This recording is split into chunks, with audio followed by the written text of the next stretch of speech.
اور ایک اہم بات میں بڑی تاکید سے آپ سے عرض کروں گا، ہم چاہیں گے کہ دنیا میں دین کا کام کریں اور جیل سے بچیں، اور ہم چاہیں گے جب مریں تو جہنم سے بچیں۔ اللہ جیل سے بھی محفوظ رکھے، اللہ جہنم سے بھی محفوظ رکھے۔ تو اس کے لیے آپ دو چیزوں کا اہتمام کریں، اس کو اپنا ماٹو بنا لیں، اس کو اپنا مزاج بنا لیں کہ ہم اسلام کو چھوڑیں گے نہیں اور قانون کو توڑیں گے نہیں۔ اسلام کو چھوڑیں گے نہیں اور قانون توڑیں گے تو جیل جائیں گے، اسلام چھوڑیں گے تو جہنم میں جائیں گے۔ جیل سے بچنا ہے قانون نہ توڑیں، اور جہنم سے بچنا ہے اسلام نہ چھوڑیں۔ تو ہم انشاءاللہ اسلام چھوڑیں گے نہیں اور قانون کو توڑیں گے۔ اپنے قانون پاکستان کے دائرے میں رہتے ہوئے اگر اپنے عقیدے کا کام نہ ہو سکتا تو آج آپ اس مرکز میں نہ آتے۔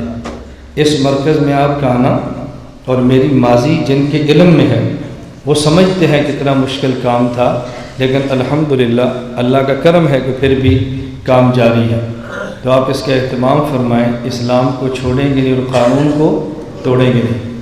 اور ایک بات سمجھیں کہ ہماری دو شناخت ہے، اس کو آپ نے بھولنا نہیں۔ ایک ہماری شناخت ہے نظریاتی، ایک ہماری شناخت ہے جغرافیائی۔ ہماری نظریاتی شناخت کا نام ہے اسلام، ہماری جغرافیائی شناخت کا نام ہے پاکستان۔ ہم اسلام اور پاکستان پر کمپرومائز نہیں کر سکتے۔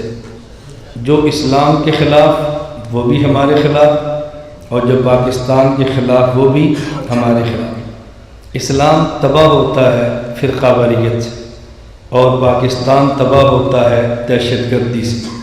اس لیے ہم فرقہ واریت پر بھی لعنت بھیجتے ہیں اور دہشت گردی پر بھی لعنت بھیجتے ہیں۔ ہم اسلام کا تحفظ بھی کریں گے اور پاکستان کا تحفظ بھی کریں گے۔ آپ کریں گے؟ ہاتھ کھڑے کریں گے۔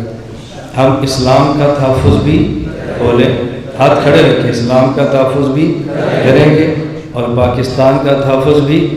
اسلام کا دشمن بھی ہمارا دشمن اور پاکستان کا دشمن بھی ہمارا دشمن۔ ہم فرقہ واریت پر بھی لعنت بھیجتے ہیں اور دہشت گردی پر بھی لعنت بھیجتے ہیں۔ اس لیے بحیثیت علماء جس طرح آپ نے یہ خیال رکھنا ہے کہ اسلام کو تباہ کون کرتا ہے، آپ نے یہ بھی خیال رکھنا ہے کہ پاکستان کو تباہ کون کرتا ہے۔ نہ اسلام کو ٹوٹنے دینا ہے، نہ ہی ہم نے پاکستان کو ٹوٹنے دینا ہے۔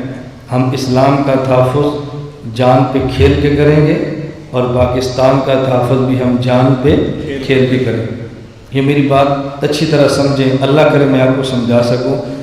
جس طرح ہم یہ بات کہتے ہیں کہ ختم نبوت کا مسئلہ ایسا ہے، جو شخص مسلمان نہیں بھی اور خود کو مسلمان کہتا ہے، ختم نبوت کا مسئلہ ایسا ہے کہ وہ سب کے درمیان اتفاقی ہے اور اس پر ہر قسم کے مسلمان کو جمع کیا جا سکتا ہے۔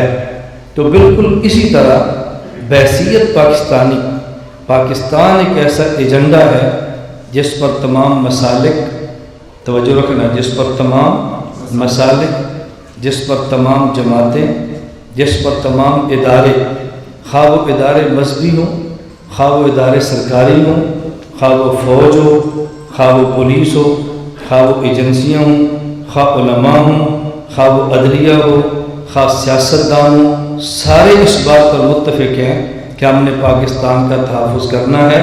تو پاکستان ہم سب کا نقطۂ وحدت ہے، اس میں ہمارا کوئی اختلاف نہیں۔ یہ بات آپ ذہن میں رکھ لیں گے تو الجھنیں ختم ہو جائیں گی۔ کسی مدرسے میں کوئی افسر آ جائے تو ہمارے بعض طلباء کی غیرت دیوبندیت جوش میں آتی ہے کہ یہ محتمم صاحب بھی کیوں ہوئے، کیوں افسر آ گئے ہیں۔ بھئی جب افسر آپ کے شہر گئے تو آپ کے مدرسے میں آئے گا، کیوں نہیں آئے گا؟ اس میں کون سی حیرت کی بات ہے؟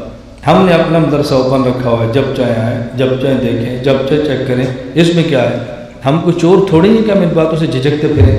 میں نے اس لیے گزارش کی ہے، اللہ ہم سب کو بات سمجھنے کی توفیق عطا فرمائے۔